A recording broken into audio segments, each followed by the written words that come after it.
चुनाव से ठीक पहले मोदी जी को भाजपा को बड़ा झटका लगा है। बीजेपी छोड़कर टीएमसी में शामिल हुए नेताजी के प्रपौत्र चंद्र कुमार बोस। जी हां, नेताजी यानी सुभाष चंद्र बोस के ग्रैंडसन चंद्र कुमार बोस भाजपा छोड़ करके टीएमसी में शामिल हुए और साथ में बीजेपी की पोल पट्टी खोल के रख दी।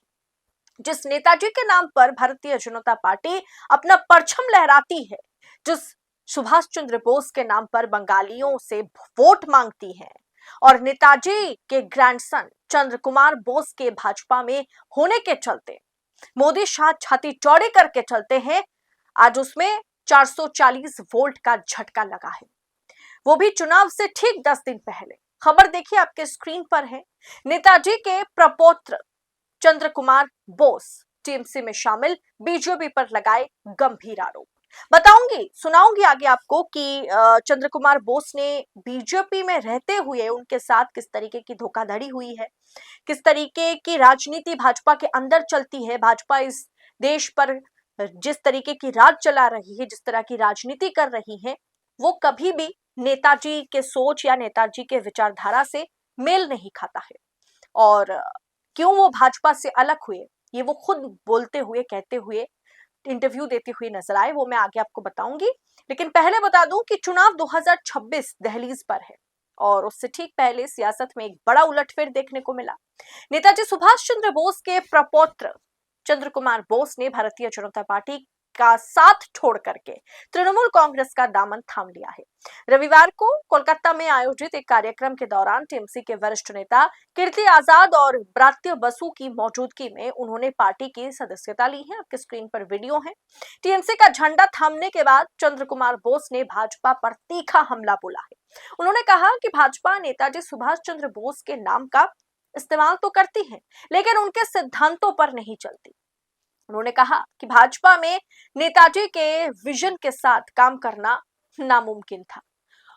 वहां की कार्यशैली ने मुझे नेताजी के आदर्शों पर चलने की अनुमति नहीं दी।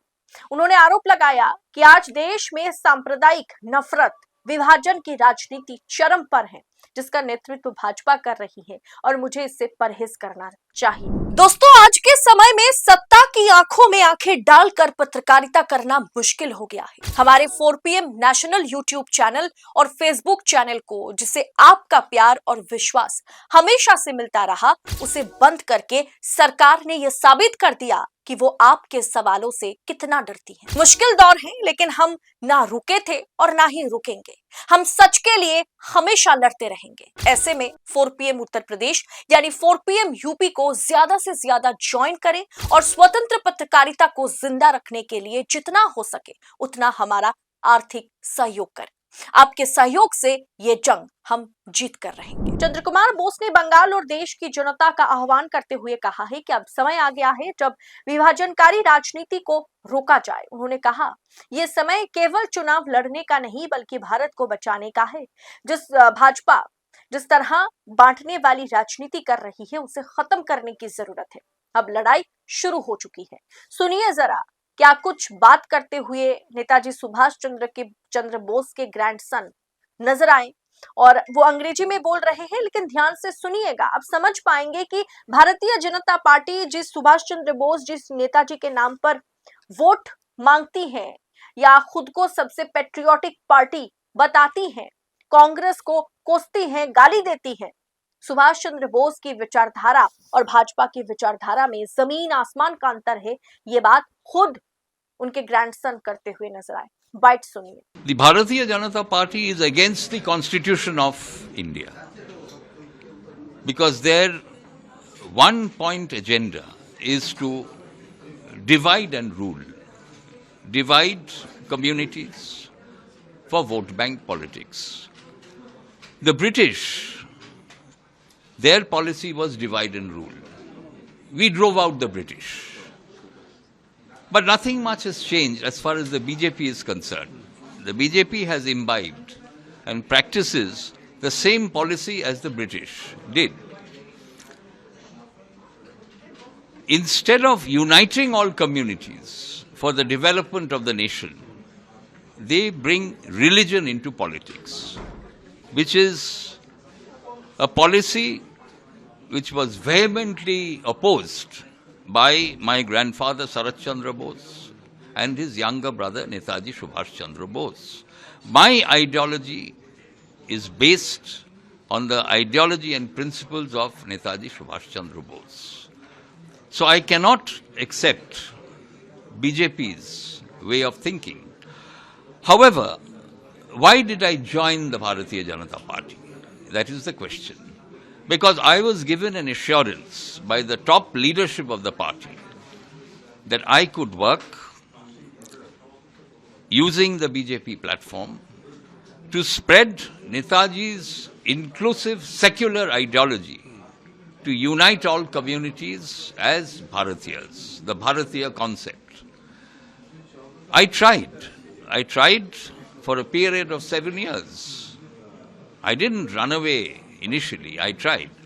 But I realized that it is not possible to work on inclusive principles in the BJP because their policy of gaining votes is to divide.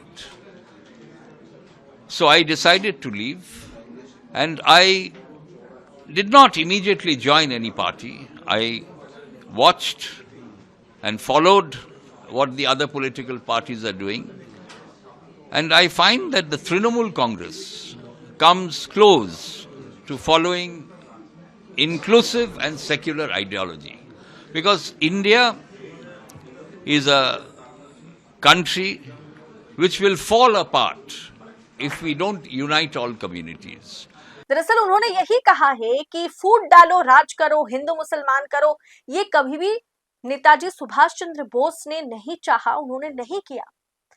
मैं उनके दिखाए हुए रास्ते पर चलना चाहता हूं, इसीलिए भाजपा छोड़ना मेरे लिए उचित मैं समझा कि भाजपा मुझे छोड़ देनी चाहिए, भाजपा पार्टी, और भाजपा का ये डिवाइड रूल मुझे नामंजूर है। इसीलिए उन्होंने बिल्कुल पश्चिम बंगाल चुनाव से पहले भाजपा को छोड़ करके टीएमसी में शामिल होने का फैसला लिया। और नेताजी सुभाष चंद्र बोस के प्रपौत्र अगर टीएमसी में शामिल हुए हैं तो इसका असर नतीजे पर भी दिखेगा। इसका असर कहीं ना कहीं टीएमसी के सपोर्ट में और बीजेपी मतलब टीएमसी के फेवर में और बीजेपी के खिलाफ जाएगा। फिलहाल नेताजी सुभाष चंद्र बोस के प्रपौत्र के भारतीय जनता पार्टी छोड़ टीएमसी में शामिल होना और भारतीय जनता पार्टी पर इस तरह का आरोप लगाना, बड़ा आरोप, बड़ा गंभीर आरोप उन्होंने लगाया है। इसे आप किस अंदाज में देख रहे हैं? कमेंट बॉक्स में अपनी राय हमारे साथ जरूर शेयर करें और ऐसी तमाम खबरों को ऐसे ही पाने के लिए 4 PM के साथ बने रहें। इस रिपोर्ट में इतना ही, आपसे फिर जल्द होगी मुलाकात। बहुत बहुत शुक्रिया आपका। जय हिंद, जय भारत।